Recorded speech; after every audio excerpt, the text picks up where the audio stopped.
Se você for um jogador atento e decidir retornar ao esconderijo onde Micah Bell ficou após ser resgatado da prisão em Strawberry, será surpreendido por algo curioso. Micah deixou o local às pressas, abandonando alguns de seus pertences pessoais. Entre objetos espalhados e restos de acampamento, 2 itens chamam a atenção. O primeiro é um pedaço de jornal antigo, que revela detalhes do passado sombrio de Micah. Menciona seu pai, Micah Bell Jr., e seu irmão, ambos envolvidos em crimes brutais.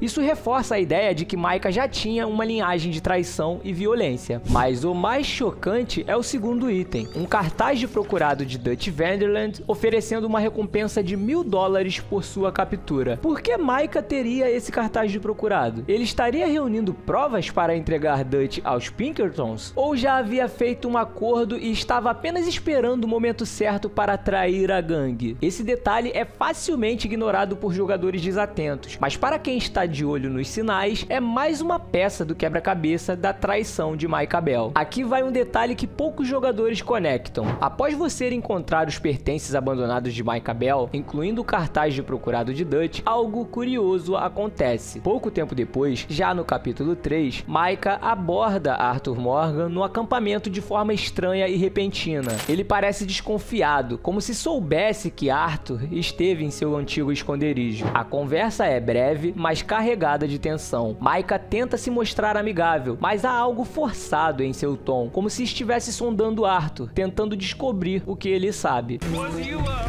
military man, Mr. Williams? Sure was. Cavalry. That's so. Sure. Oh, real impressive. Always impressed by folks who make sacrifices. Thank you. My pleasure. And was you a military man, Morgan? Nope. I thought maybe you was in espionage or something. Always sneaking about, covert like.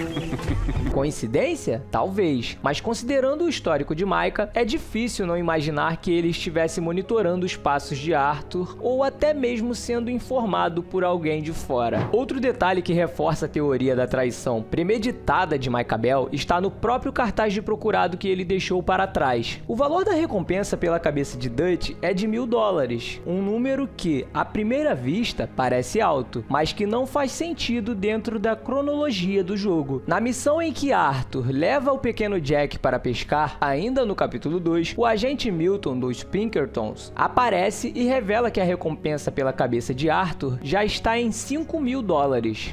$5,000 for your head alone.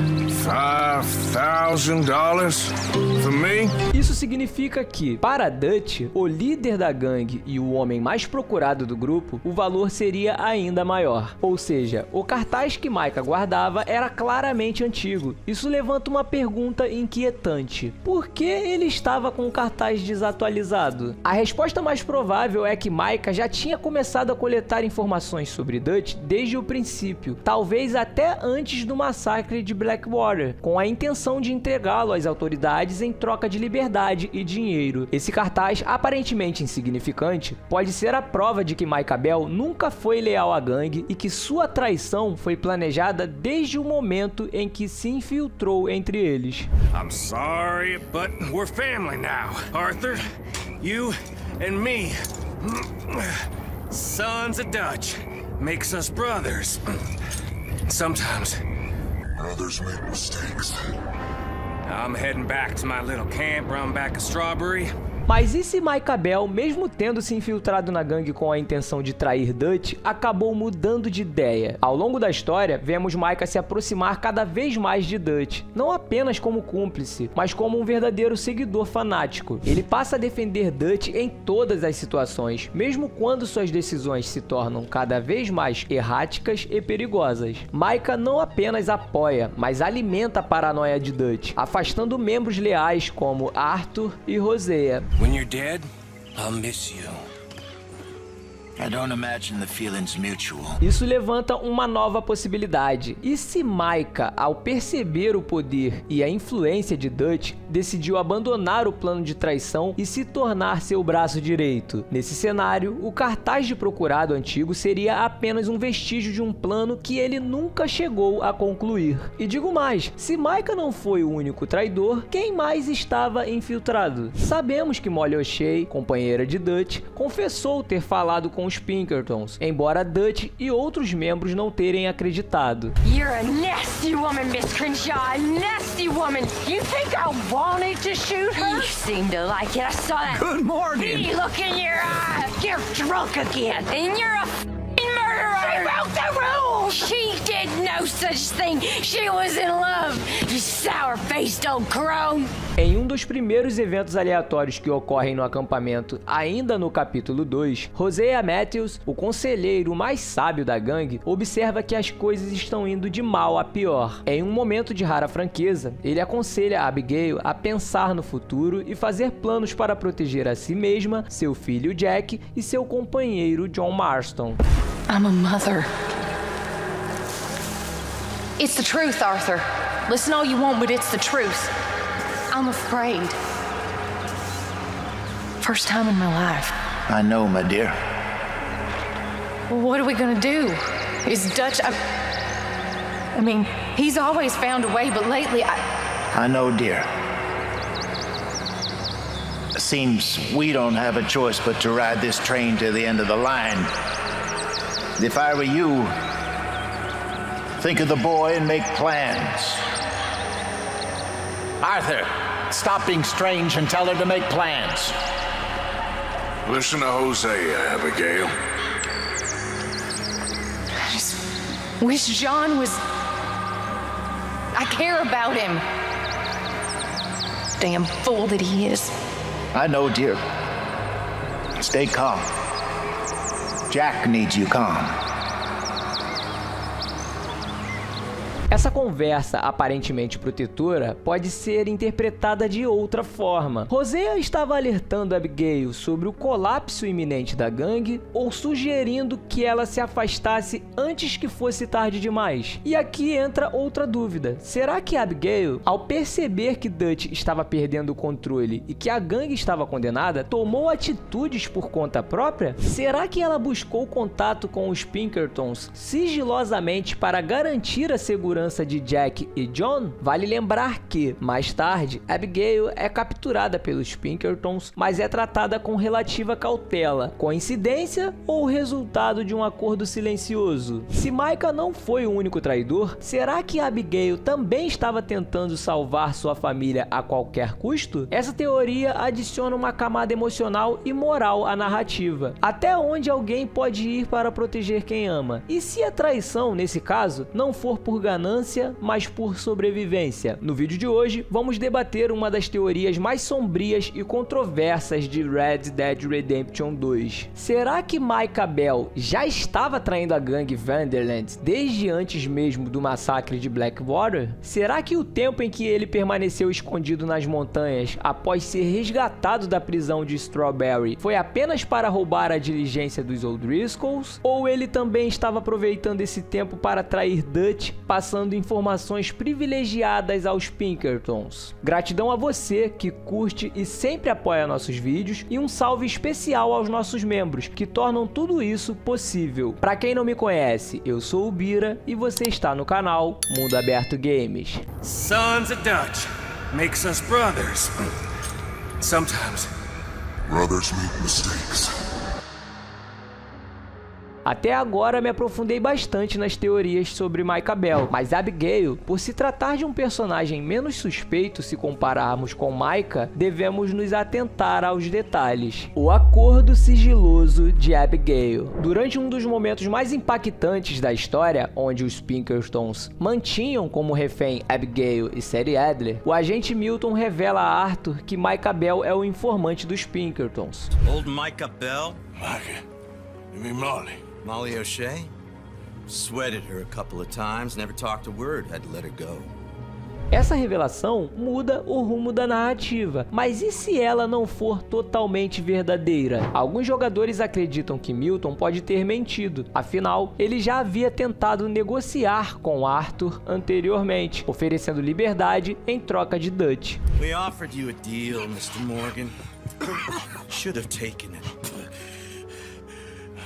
I'm a fool, Mr. Milton. E sabemos que os Pinkertons não hesitam em manipular informações para atingir seus objetivos. Vamos conectar isso com um outro detalhe curioso. Abigail, como mencionamos antes, Hosea aconselha a Abigail a proteger sua família logo no início do jogo. Mais tarde, ela é capturada pelos Pinkertons, mas é tratada com uma estranha cautela, sem contar o fato de ter conseguido escapar dos Pinkertons misteriosamente no assalto ao banco de Saint-Denis. John Marston, o único sobrevivente. Durante o assalto ao banco de Saint-Denis, a gangue Vanderland sofre um dos seus maiores golpes. Hosea Matthews é executado a sangue frio pelos Pinkertons e Lenny Summers é morto durante a fuga. Mas há algo estranho nesse ataque, algo que muitos jogadores não perceberam. John Marston, um dos membros mais ativos da gangue, é capturado, mas não executado. Ele é levado pelas autoridades com vida e encaminhado para a penitenciária Síssica, enquanto seus companheiros são mortos sem hesitação. Por que John foi poupado? Essa atitude, no mínimo suspeita, levanta uma nova hipótese. E se os Pinkertons já tinham um acordo com alguém de dentro da gangue para poupar John? E se esse alguém fosse Abigail? A desconfiança de Dutch.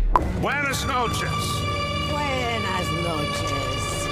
Feinho pra caralho. Ô, bichinho feio da porra. Durante o capítulo 5, enquanto estão presos na ilha de Guarma, Arthur e Dutch têm uma conversa tensa. Dutch, visivelmente abalado pelos eventos recentes, deixa escapar que está desconfiado de alguém dentro da gangue. Pela forma como ele fala, muitos jogadores interpretam que Dutch está se referindo a John Marston. Afinal, John foi capturado no assalto ao banco de Saint-Denis, mas não foi executado como Hosea e Lenny, o que já é, por si só, bastante suspeito.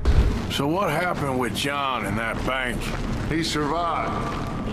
Unlike dear Hosea and Lenny, the only one they took alive. Why is that, you think? I don't know. I was already on the roof. I didn't see it. And Abigail, I presume she was able to slip away in time. What are you talking about? You know, when I look back at all the chaos of the past few weeks, the apparent superficial chaos, I begin to wonder, maybe, for somebody, this is all going exactly to plan. Still ain't sure what you're saying, Dutch. Nor am I quite, but that many Pinkertons arriving like clockwork once again? That must have taken days to organize. Maybe there's a maggot in the apple.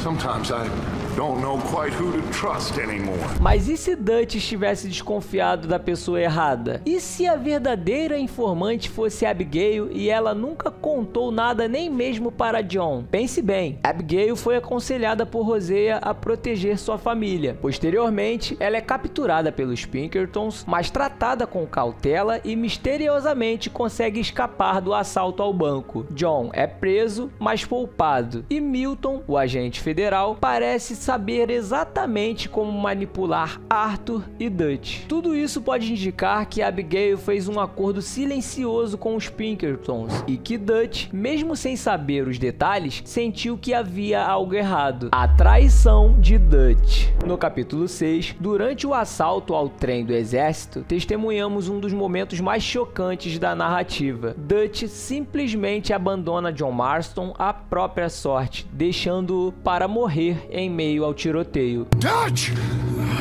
John? You left me! You left me to die! My boy, I didn't have a choice. John, I didn't have a choice. Left me! Essa atitude, que parece extrema até mesmo para os padrões de Dutch, pode ser explicada por algo que vimos antes: sua crescente desconfiança. Em Guarma, ele já havia deixado claro para Arthur que suspeitava de alguém dentro da gangue. Muitos acreditam que ele se referia a John, e esse abandono pode ter sido a confirmação de que Dutch o considerava um traidor. Mas e se Dutch estivesse errado? E se o verdadeiro informante fosse Abigail e ela nunca contou nada nem mesmo para John? O abandono de John, então, não seria apenas uma decisão impulsiva, mas uma consequência direta da paranoia de Dutch, alimentada por informações distorcidas e traições silenciosas. As consequências em Red Dead 1. Se a teoria de que havia mais um traidor dentro da gangue Vanderland for verdadeira, isso pode explicar o comportamento de alguns membros que sobreviveram ao colapso do grupo, como Javier Escuela e Bill Williamson. Em Red Dead Redemption 1, ambos estão vivos, mas seguem caminhos separados de Dutch. Bill lidera sua própria gangue em Fort Mercer e Javier se esconde no México. Nenhum dos dois parece mais disposto a seguir cegamente os ideais de Dutch, e isso pode ter uma explicação lógica. Talvez, ao perceberem que havia um traidor infiltrado, mas sem saber exatamente quem era, Javier e Bill tenham decidido se afastar por conta própria, tentando sobreviver em um mundo onde a lealdade já não significava mais nada. No fim, talvez eles não tenham traído ninguém, mas tenham sido vítimas da mesma desconfiança que destruiu a gangue por dentro, e por este motivo escolheram seguir seus próprios caminhos, longe de Dutch e longe de qualquer outro possível traidor. Coincidência ou ciclo repetido? Agora vem a parte mais irônica, ou talvez mais reveladora de toda essa teoria. Se Abigail realmente fez um acordo com os Pinkertons em Red Dead Redemption 2 para proteger sua família, então o que John Marston faz em Red Dead Redemption 1 é praticamente a mesma coisa. Anos depois da queda da gangue Vanderland, John é forçado pelos agentes federais Edgar Ross e Archer Fordham a caçar e entregar seus antigos companheiros Bill Williamson, Javier Escuela e até Dutch, em troca da liberdade de Abigail e Jack. Ele aceita e passa o jogo inteiro rastreando e eliminando seus antigos irmãos de gangue, tudo para garantir a segurança de sua família. Exatamente o tipo de decisão que Abigail poderia ter tomado anos antes, em segredo, quando a gangue ainda estava de pé. Coincidência? Ou será que John, sem saber, apenas seguiu o mesmo caminho que Abigail já havia trilhado? Um caminho de sacrifício, de escolhas difíceis e de acordos silenciosos com o inimigo. E aí, o que você acha? Micah era o único traidor ou a gangue Vanderland estava cercada de acordos silenciosos, desconfiança e escolhas desesperadas desde o início? Se você curte teorias polêmicas e quer se aprofundar ainda mais na teoria dessa gangue lendária, não saia daqui. Nos vídeos finais vou deixar mais 3 vídeos incríveis para você continuar essa jornada pelo universo de Red Dead Redemption. Escolha um deles, mergulhe nas conspirações e conexões que talvez você nunca tenha notado e, claro, se curtir o conteúdo, deixa o like, se inscreve no canal e ativa o sininho para não perder nossos próximos vídeos. Eu sou o Bira e esse é o canal Mundo Aberto Games. Nos vemos no próximo vídeo.